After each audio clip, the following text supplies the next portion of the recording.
आज के शपथ ग्रहण समारोह में भी ये फर्क साफ तौर पर नजर आया, जब एनडीए की सरकार, जिसका नेतृत्व जाहिर सी बात है नीतीश कुमार ही कर रहे हैं, लेकिन वहां पर हर तरफ उत्साह में बीजेपी नजर आ रही थी। जय श्री राम के जयकारे थे, मोदी मोदी के नारे थे। और एक बार फिर से जरा प्रकाश कुमार के पास आपको लेकर चलेंगे। प्रकाश, ये बातचीत कुछ ज्यादा लंबी नहीं खिंच गई है नीतीश कुमार और जेपी नड्डा के बीच राजभवन में? बाकी तो सब ज्यादातर कुर्सियां मुझे खाली नजर आ रही हैं। देखिए, बहुत सारे जो मुद्दे होते हैं तो जाहिर है चर्चा बहुत कम होती है जब सार्वजनिक तौर पे बात होती है तो उस वक्त में। लेकिन जो मैं बता रहा था तभी रोमाना कि नीतीश कुमार अमूमन किसी तरह के गॉसिप करने से बचते हैं, और ख़ास तौर से जब सार्वजनिक स्थल पर हो तब, और उनकी चर्चा का विषय होता है बिहार की राजनीति, या फिर उनके समय में जब वो केंद्र में थे तो उस समय में कैसे उन्होंने काम किया, कैसे टर्न अराउंड किया बिहार का, पिछले 17-18 सालों में क्या क्या काम, या कोई घटना है या कोई कहानी, उसका जिक्र जरूर करते हैं और उसी बातचीत में लंबा खिंच जाता है और समय का पता नहीं चलता है कि कितना वक्त। मैं लौटूंगी प्रकाश आपके पास, हम बातचीत आगे बढ़ाएंगे। इस बीच जरा कुछ और नेता जो निकल रहे हैं राजभवन से बाहर, उनकी प्रतिक्रिया सुनते हैं। जनता तो जवाब देगी उन्हीं को न भाई। हमने कोई चारा घोटाला किया है, निष्ठा और ईमानदारी से नीतीश कुमार जी ने जो काम किया है, आज यही उसका देन है कि जो इनका अपना साथ निश्चय चला कर रखे, दोनों ने साथ दिया और सबने साथ दिया है। आज जनगणना हुआ। जो सरकार चल रही थी कैसी चल रही थी? अभी जो चल रही थी वो देखिए, नीतीश कुमार के जो साथ चल रहते हैं वो ठीक से ही रहते हैं। कंफर्म रही है। पिछले बार एक छूट गया था, वो अभी नहीं छोड़ेंगे। क्या लग रहा है, ये सरकार स्थायी अब रहेगी? साथ रहेंगे नीतीश जी आपके साथ? ये पूरा चलेगा? देखिए, 2020 में हम चुनाव जीत कर आए थे और लालू प्रसाद जी के पूरे परिवार को हरा के आए थे। आगे भी हराएंगे, चिंता मत कीजिए।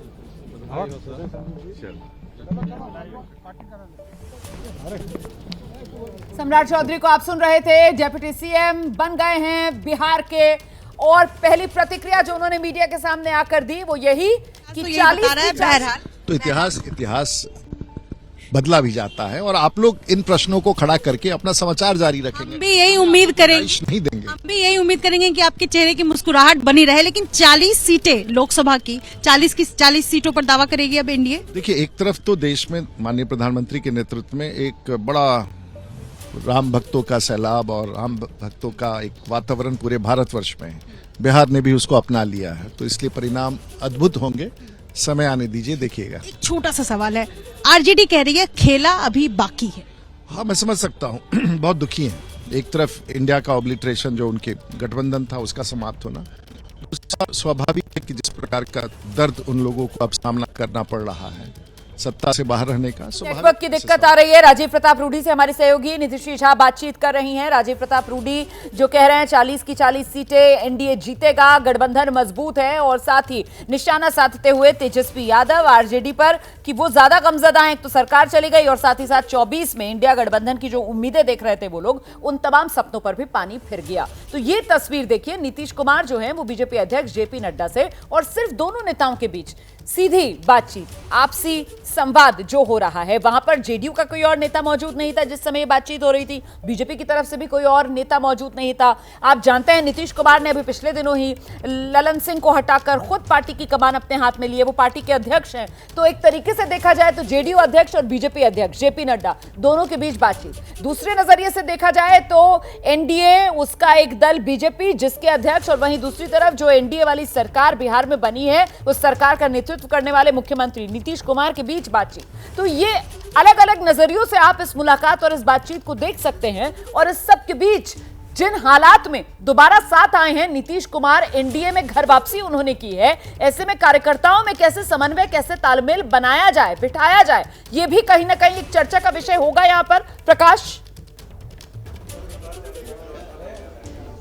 देखिए रोमाना, आपने बड़ा सही सवाल किया है सही समय पर। सरकार बन गई है, डिप्टी सीएम बीजेपी के 2 बन गए हैं, लेकिन चुनौतियां कम नहीं है। जिसलिए ये अभी सरकार बनी है लोकसभा चुनाव से पहले, और वो सबसे अहम है सीटों का बंटवारा। नीतीश कुमार 17 सीटों पर पिछली बार लड़े थे और 16 सीट पर जीत हासिल हुई थी। वहीं दूसरी तरफ 17 सीटों पर बीजेपी का कब्जा है। तो ऐसे में मात्र 6 सीटें बचती हैं, और 6 सीटों में कितने दावेदार हैं?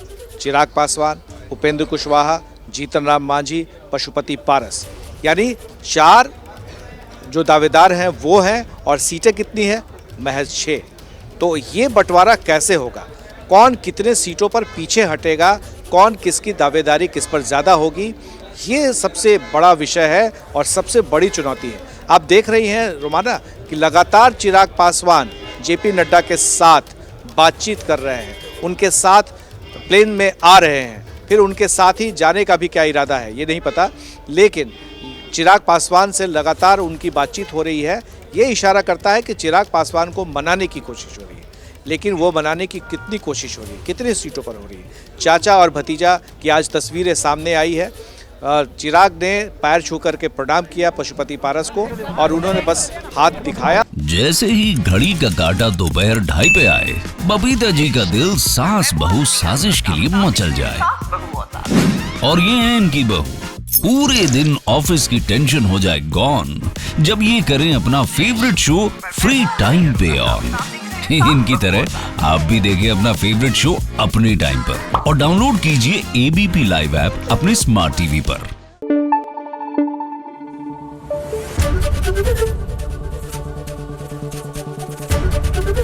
एबीपी न्यूज आपको रखे आगे।